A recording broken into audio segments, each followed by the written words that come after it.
Hello everyone, welcome back to another SNL video. So in this video we're going to be reviewing a car, and I've always wanted to do car reviews, and I thought what's better than the car sat right in front of me.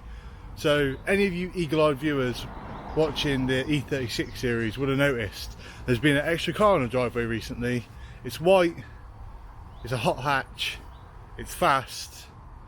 So here it is. It is my other half, Libby. It is her 2016 Mercedes A45 AMG. So let's have a look at a couple of snapshots of it, and then let's talk about the details.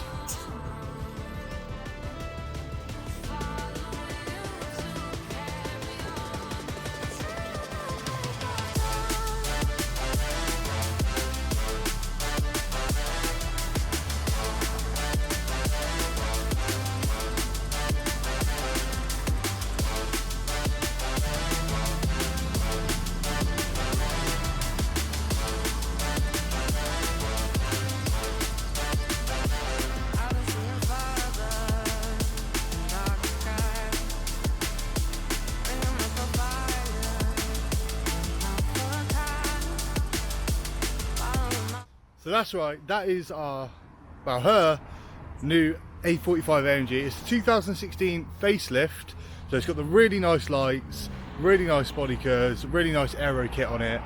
So let's talk some specs. This car you can pick up a facelift one anywhere from the region of around 15-16 to 20k. The 15-16k is more of the category cars on slightly higher mileage, and the 20k is for, like, you know, a car between 80 and 90 sort of thousand miles, and they just keep rising from there. You know, the lower the mileage gets, the higher the price gets. So that's the sort of region you're looking at if you wanted one of these cars. Here it is right in front of me. Absolute beauty of a car. Now this car has a 2-litre 4-cylinder turbocharged engine coming from the factory with 381 horsepower with a 0 to 60 of 4.2 seconds, which is really quite quick. So while we're on the subject of power, let's have a look under the engine bay and we can show you around. And here it is. Only thing is about these cars. So the only thing about these cars is it's an expensive car, and it's got a manual bonnet strut, not a gas strut, which is really disappointing. It is quite dirty under here. We haven't quite got around to detailing the engine bay yet. As you can tell, I have just foamed it and blasted it off just to make it a little bit nicer for the video, nicer than it already is. Missing the Mercedes badge, which is a shame. But here is the AMG handcraft by plaque. Here it is. Big old turbo on the front. Absolutely beautiful. I love a turbo when it's mounted this way rather than the back of the engine. I love being able to see it. That meaty downpipe, which is all got a heat shield on it, all AMG spec, which is brilliant. And overall it's a packed engine bay, but it's not too bad of a place to be. I'm not sure how much I would want to work on it myself, being as busy as it is with the electronics and all of the different lines for the engine. But as far as the engine bay goes, it's a pretty nice looking engine bay, and it's got quite a hefty motor in it. As you can see, it's got the shocks with the race shocks, with the race suspension. I think it's race suspension.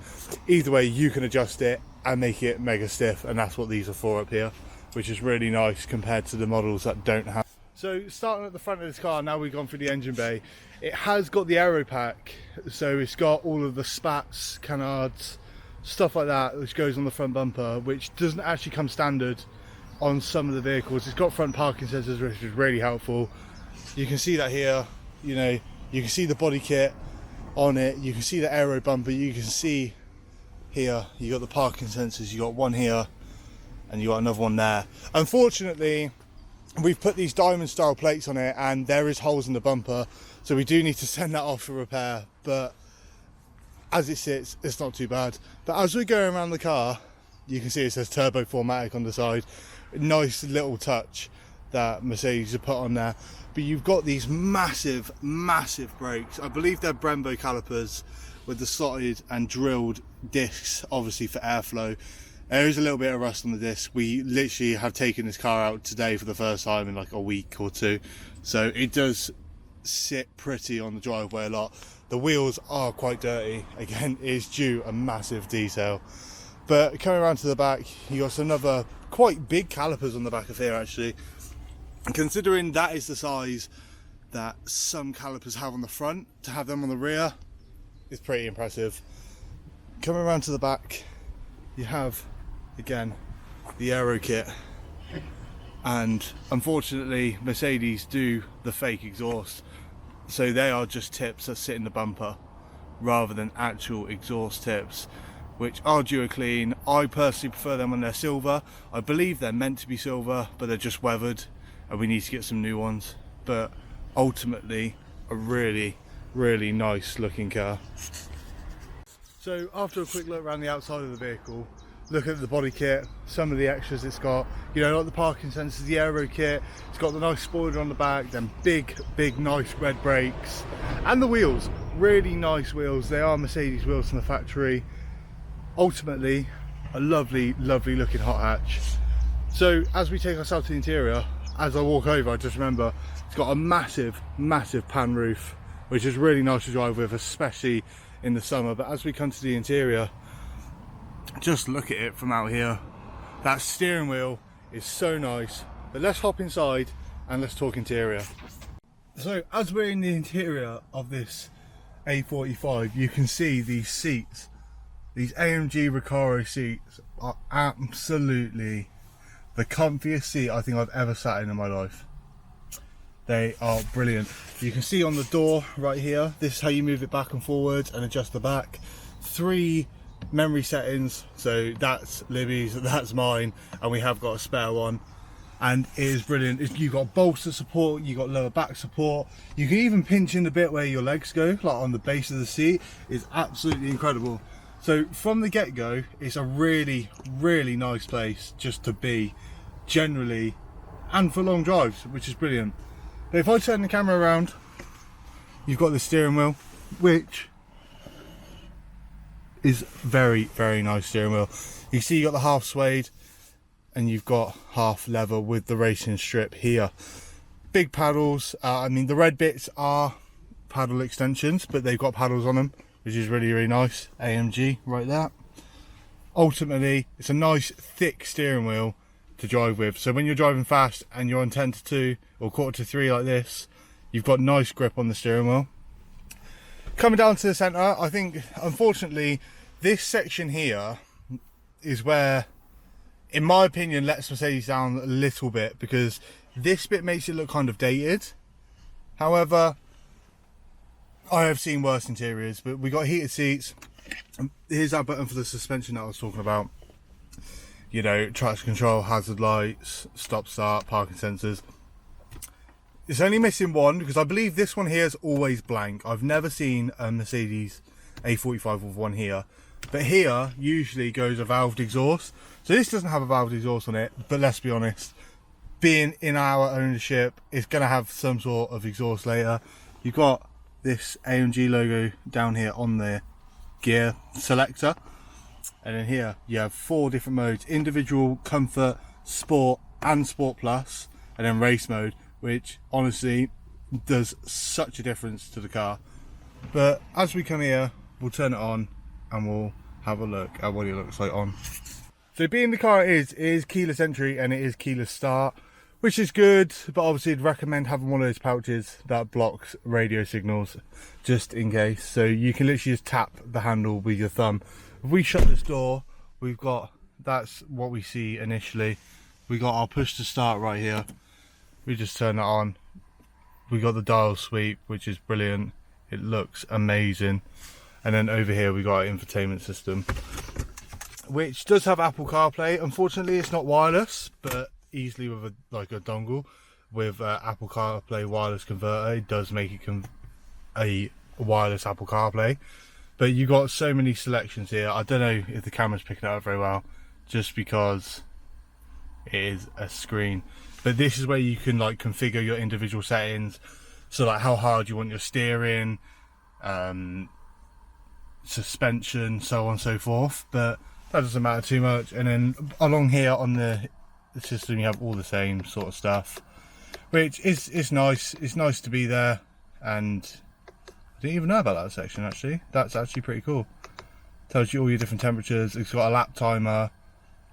That is pretty cool. I did not even know that bit was there. That lap timer would be very, very helpful. But let's start her up so you can hear what she sounds like.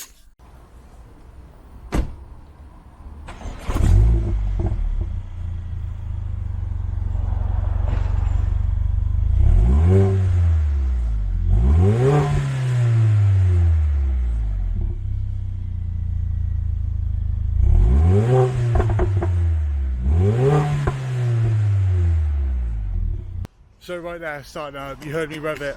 I revved it in normal mode. Bear in mind it's not cold, so usually on a cold start it would be a lot louder than that. But I revved it on normal mode, I think it was comfort. Then I revved it in Sport Plus, and I revved it in race mode. So you could hear like the pops got louder as you got higher up into the modes. But let me show you that right now. So coming back into the car and starting it up, here's that AMG thing that I didn't even know was on here, which is really, really cool. I'm guessing that's your gearbox, and there's your engine temp, engine oil temp, that's your coolant temp, I'm guessing, and then your gearbox oil temperature. I don't know how well you can see that on the screen. And then you got your lap timer, and then here is the settings. So we're currently in race mode, so engine's race, the suspension is in sport, and then the gearbox would be in drive. We're in neutral, but that is what it is. And then traction control on. Let me see if I can show you that a bit better. And if we move it, okay, Sport Plus, which is all done by this dial right here. You can see it's all pretty similar, but then individual is the one where you can set it all to yourself. So if you wanted everything in like sport, but you wanted like softer suspension, that's where you could put it in, like you could put it in individual mode. But we'll go for a little drive. Let's go for a little drive. Let's hear how it sounds, and then ultimately give our review. Very comfortable place to be. We've done quite a significant journey in this, and honestly, the whole way there, the whole way back, you are comfortable. The heated seats are brilliant. It pulls incredibly well. This car is relatively standard. I think the only thing it's got on it is a remap, which takes it to over 400 brake. So they are not slow cars. They're not cars to be messed with, really. They don't look very, I say they don't look fast. They're quite an angry and, you know, nice looking car, but you wouldn't think it's got 400, potentially 500 if you go stage 2, I believe, horsepower engine underneath it. It's like a, almost like, I want to say sleeper, but not sleeper at the same time.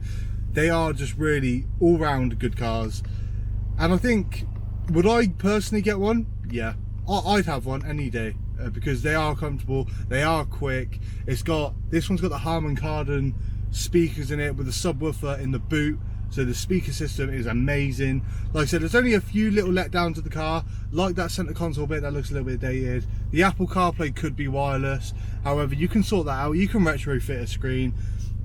On the screen matter, it's not touchscreen, which is a bit unfortunate, but like I said, you can retrofit a touchscreen if that is something that bothers you. So let's go for a little drive, and yeah, ultimately, cars to go. Let's go for a drive. Let's see how it sounds, because that's all I want to show you. I know how this car drives. I know it drives amazing, but let me take you for a drive and you can hear for yourself, especially in different modes.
So as you can hear from them clips, not only does this car drive amazing, not only is this car an amazing place to be, it sounds absolutely incredible also on a standard exhaust too, which is crazy because not a lot of people want to mess around with their exhaust anymore. So ultimately, is this car worth buying? Yes it is. Is it worth 15 to 20k? Yes, I do think they are very expensive, but once you're in it and you're driving, and the smile it puts on your face when you're driving it, it is 100% worth it. So I would highly recommend this car. Anything down to the performance, to the details, to the aesthetics, to general comfort of driving, 100% worth every single penny that you would pay for this car. Insurance isn't too bad either. Maintenance isn't too bad if you're, well, it depends if you're doing it yourself or taking it to Mercedes, but out of 10, let's do these ratings out of 10. I'd give this, does it tick every single box? No. Is it really good? Yes. I would give this an 8.7. Maybe an 8, between an 8 and an 8.7. Let's go 8.5, okay? There's just a few little bits that you could clear up on, and this car would be a 10 out of 10. So that is one of the best hot hatches I think there are on the road. Let me know if you agree with me in the comment section. If you have a car that is nice, interesting, old, new, please let me review it. Drop me a message on Instagram, e36_Sean. Don't forget to follow Libby on Instagram and TikTok. I'll put her at right here on the screen. She's going to be doing car content soon, which I know you will all want to see. So yeah, hope you all have a good day, and if you're looking to get one of these cars, I hope this helps, and if you have one, you have a good choice in car. So peace out, and I'll see you on the next review.